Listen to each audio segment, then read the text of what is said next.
अक्सर आपने ये जरूर सुना होगा कि जो देश का राष्ट्रपति है उसकी जो पावर है वो रिटर्न में सबसे ज्यादा होती है, लेकिन प्रैक्टिकली प्राइम मिनिस्टर के पास ज्यादा होती है। आर्टिकल नंबर 52 ये कहता है कि हमारे देश में एक राष्ट्रपति होगा। तो जब 1947 के बाद इंडिया को इंडिपेंडेंस मिली थी तो जो प्रेसिडेंट था, यानी कि हमारे देश को रिपब्लिक ऑफ इंडिया के नाम से जाना जाता है ना, तो ये रिपब्लिक का मतलब है कि यहाँ पे जो प्रेसिडेंट है ना वो कोई एक डायनेस्टी बेस पे नहीं चुना जाएगा, बल्कि इलेक्शन के बेसिस पे चुना जाएगा, इलेक्टेड किया जाएगा। ठीक है, तो इसलिए आप कह सकते हो कि जो प्रेसिडेंट है हमारे देश का उसे फर्स्ट पर्सन कहा जाता है, जो कि डायनेस्टी बेस पे नहीं है बल्कि एक डेमोक्रेटिक तरीके से चुना जाएगा। तो क्या आप जानते हैं कि 1947 से लेकर आज 2023 है, ऑलमोस्ट 75 ईयर से ज्यादा का टाइम हो गया। हमारे देश में कुल ऐसे 15 प्रेसिडेंट रहे हैं जिनका टर्म अलग अलग रहा। कुछ तो ऐसे भी जिन्होंने अपना टर्म पूरा भी नहीं किया और कुछ ऐसे थे जो कि एक्टिंग बेस पे भी रहे हैं। साथ ही कुछ ऐसे हैं जो कि एक ही पार्टी से ज्यादा बिलोंग करते हैं। आज की इस वीडियो में हम उन्हीं सभी प्रेसिडेंट की लिस्ट के बारे में बात करने वाले हैं, एक एक करके। काफी इंपॉर्टेंट वीडियो होने वाली है और इसके बाद मैं आपको प्राइम मिनिस्टर के भी बताऊंगा, तो चैनल को सब्सक्राइब जरूर कर लीजिएगा। तो चलिए शुरू करते हैं आज के इस वीडियो को।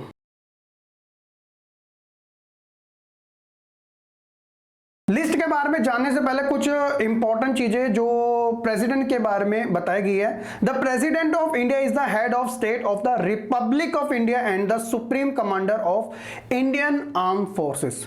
जी हाँ, जो प्रेसिडेंट है वो हेड ऑफ द स्टेट है इंडिया का और साथ ही वो सुप्रीम कमांडर भी है इंडियन आर्म फोर्स का, तीनों। The president is refer to as the first citizen of India. तो राष्ट्रपति को देश का प्रथम व्यक्ति के नाम से भी जाना जाता है। हालांकि जो स्टेट है यानी राज्य, उसका जो फर्स्ट पर्सन होता है वो गवर्नर होता है, लेकिन कंट्री का फर्स्ट पर्सन प्रेसिडेंट होता है।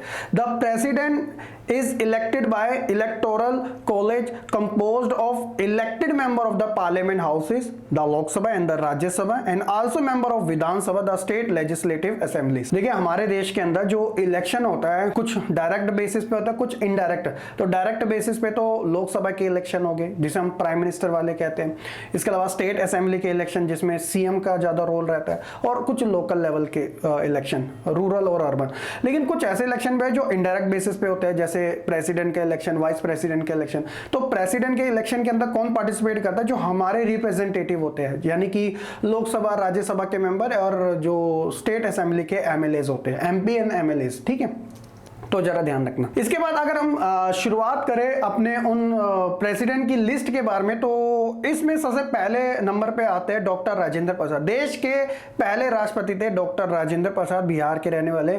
इनकी जो पॉलिटिकल पार्टी थी वो इंडियन नेशनल कांग्रेस थे। इनका जो टर्म था ऑफिस का वो सबसे ज्यादा है प्राइम प्रेसिडेंट की हिस्ट्री में, ऑलमोस्ट 12 ईयर 107 डेज। जो टर्म्स है वो कुछ इस तरीके से दिए गए। पहले इन्होंने शुरुआत करी थी एक इंटरिम गवर्नमेंट के बेसिस पे, जिसके अंदर 26 जनवरी 1950, फिर उन्होंने ऑफिस अपना लेफ्ट किया था 13 मई 1952 को। फिर उसके बाद दोबारा इनका सेकंड टर्म जो शुरू हुआ था 13 मई से ही होता है, क्योंकि पूरा टाइम रहता है 52 से 57, देन 57 से 62। तो ये इंडिया के सबसे लॉन्गेस्ट जो इनका पीरियड रहा है वो सबसे पहले वाले है। ठीक है, तो ये खास बात है हमारे देश के फर्स्ट प्रेसिडेंट के बारे में। इसके अलावा जो सेकंड थे जिनके नाम पर हम एवरी ईयर 5 सितंबर को टीचर डे मनाते हैं, तो वो थे सर्वपल्ली राधाकृष्णन, तमिलनाडु के इंडिपेंडेंट कैंडिडेट थे ये।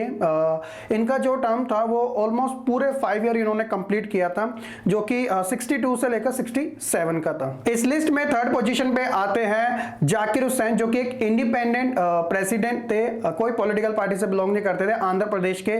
इनका जो टर्म ऑफ ऑफिस है वो 13 मई 1967 से लेकर 3 मई 1969 का था, यानी कि ऑलमोस्ट 1 ईयर 355 डेज। उसके बाद उनकी डेथ हो गई थी, तो इसलिए वो अपना टाइम पीरियड पूरा नहीं कर पाए। तो इनकी जो जगह ली थी वो एक्टिंग प्रेसिडेंट के बेसिस पे वो वीवी गिरी ने ली थी, जो उस समय देश के वाइस प्रेसिडेंट थे। तो ये ऑलमोस्ट 78 डेज तक रहे थे, जब तक कि ऑफिशियली प्रेसिडेंट नहीं इलेक्ट कर लिया गया था। इसके बाद इनके बाद फिर इलेक्शन होता है, तो इलेक्शन में वीवी वीवी गिरी खुद एक इंडिपेंडेंट कैंडिडेट के बेसिस पे लड़ते हैं, तो उस समय जो वो खाली पोस्ट हो जाती है तो एक और हिदायतुल्ला जो कि उत्तर प्रदेश के इंडिपेंडेंट कैंडिडेट है, उन्हें एज अ एक्टिंग प्रेसिडेंट के बेसिस पे बिठाया जाता है, जो कि ऑलमोस्ट 35 डेज तक रहते हैं। यानी कि इनका जो टर्म है वो 20 जुलाई 1969 से लेकर 24 अगस्त 1969 का रहता है। इसके बाद प्रॉपर तरीके से ऑफिशियली वीवी गिरी जो है वो 1969 का जो प्रेसिडेंट इलेक्शन होता है, जो काफी कंट्रोवर्शियल होता है, वो जीत जाते हैं।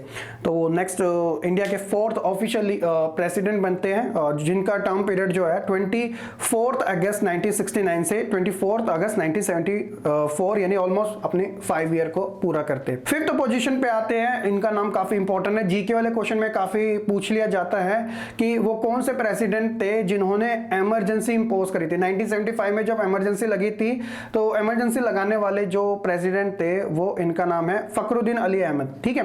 एनसीडी दिल्ली से थे, इंडियन नेशनल कांग्रेस पार्टी से ही बिलोंग करते थे। इनका जो टाइम पीरियड था वो 24 अगस्त 1974 से लेकर 11 फरवरी 1977 के बीच का था, ऑलमोस्ट 2 ईयर 171 डेज का। इसके अलावा जब ये पोस्ट खाली हुई तो उसके बाद री इलेक्शन हुए थे 1977 में, तो तब तक थोड़े टाइम के लिए आप कह सकते हो कि एज अ एक्टिव प्रेसिडेंट के तौर पे फखरुद्दीन अली अहमद को बिठाया गया था, जो कर्नाटक के थे, ये भी इंडियन नेशनल कांग्रेस से ही थे। तो इनका जो टाइम पीरियड था एज अ एक्टिंग तो वो 164 डेज का था।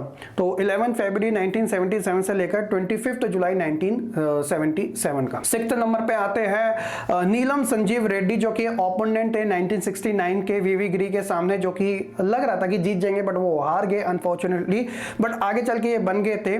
तो आंध्र प्रदेश के थे जनता पार्टी, जो कि कोalition वाली एक गवर्नमेंट थी उनके, और इनका जो टाइम पीरियड था वो 25 जुलाई 1977 से लेकर 25 जुलाई 1982 का था, और ऑलमोस्ट इन्होंने अपना 164 डेज कंप्लीट किए थे। इसके अलावा 7th नंबर पे आते हैं ज्ञानजी जैल सिंह, जो कि इंडियन नेशनल कांग्रेस से थे, पंजाब से, क्योंकि इस समय कांग्रेस की गवर्नमेंट आ चुकी थी। इन्होंने अपना पूरा 5 ईयर कंप्लीट करे थे, जो कि 1982 से 1987 का था। 8th पोजीशन पे आते आर वेंकटा रमन, जो कि तमिलनाडु से थे, ये भी कांग्रेस पार्टी के थे।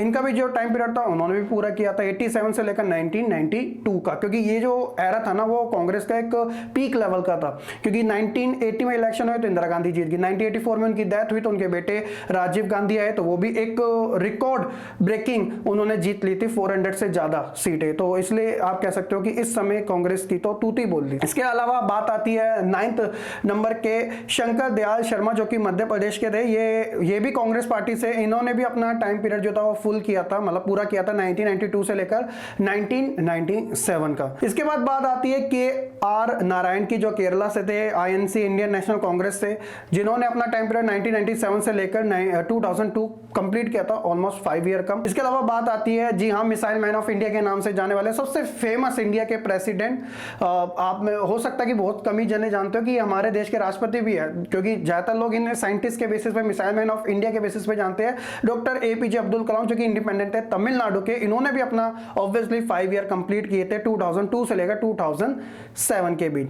जो 11th नंबर के थे। इसके बाद बात आती है प्रतिभा पाटिल की, जो कि बड़ी फेमस हमारी प्रेसिडेंट रही थी इंडियन नेशनल कांग्रेस से। इन्होंने भी अपना पूरा टाइम पीरियड किया था 2007 से लेकर 2012 का, जो कि 12th नंबर की थी। अब इसके बाद बात आती है सबसे फेमस प्रणब मुखर्जी, जिनका भी रिसेंटली इनकी डेथ भी हो गई थी 2020 में, लेकिन ये भी काफी फेमस इंडिया के प्रेसिडेंट रहे हैं। वेस्ट बंगाल से आईएनसी की पार्टी के थे, यानी कि इंडियन नेशनल कांग्रेस के। पूरा कंप्लीट किया था अपना टर्म 2012 से लेकर 2017 का। अब यहां से जो हमारे अभी जो पहले वाले जो हमारे प्रेसिडेंट थे रामनाथ कोविंद, जो कि एससी कम्युनिटी से आते उत्तर प्रदेश के, ये बीजेपी पार्टी के थे, क्योंकि आज के समय जो रूलिंग पार्टी है वो बीजेपी है। तो इन्होंने अपना ऑलमोस्ट 5 ईयर कंप्लीट किया था 2017 से 2022 का। और इसके बाद बीजेपी की साइड से ही जो अभी हमारी करंट प्रेसिडेंट है, जो कि एसटी कम्युनिटी से आते हैं, शेड्यूल्ड ट्राइबल, तो उड़ीसा की है ये द्रौपदी मुर्मू, ठीक है। ये भारतीय जनता पार्टी की है, जिनका टाइम पीरियड 25 जुलाई 2022 से शुरू हुआ था, अभी तक वो क्या है, रनिंग में है, यानी कि इन्होंने ऑलमोस्ट 1 ईयर 80 डेज कंप्लीट कर लिया। तो अभी देश की जो करंट प्रेसिडेंट है वो द्रौपदी मुर्मू है। तो ये थी आपकी ओवरऑल लिस्ट इंडियन प्रेसिडेंट की।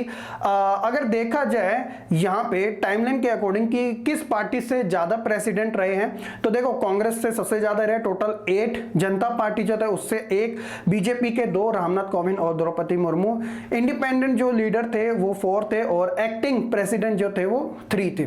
तो आप देखो कांग्रेस का डोमिनेंस पूरे इन 75 ईयर की हिस्ट्री में सबसे ज्यादा है। अगर आप एक तरीके पार्टी के शेयर की वजह से बात करें तो 53% का जो शेयर रहा है प्रेसिडेंट की हिस्ट्री में वो कांग्रेस की साइड से रहा है, 6.7% का जनता दल से, बीजेपी का 13.3% से और इंडिपेंडेंट कैंडिडेट का 26.7% के हिसाब से। तो ये थी ओवरऑल लिस्ट। होप्स हो कि आपको काफी अच्छे से समझ आ चुकी है। हम मिलेंगे फिर ऐसी एक नेक्स्ट वीडियो में, तब तक के लिए आप खुश रहे, पढ़ते रहे और ऐसे ही आगे बढ़ते रहें।